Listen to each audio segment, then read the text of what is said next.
Welcome back here with us on Times Now. Viewers, ahead of Tamil Nadu Assembly elections, the debate over linguistic imposition has made a comeback.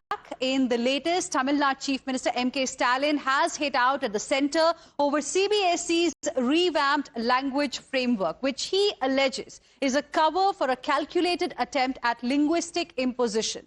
On paper, the framework mandates the learning of at least 2 Indian languages. Stalin's charge, however, is that its design favors Hindi over regional languages.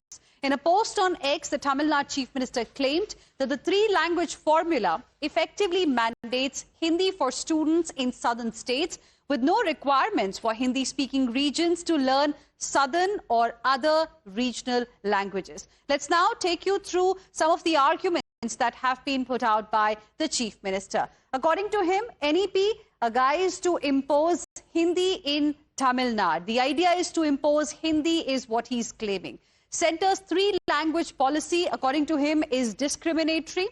Will students in Hindi states learn Tamil is the question that he's asking.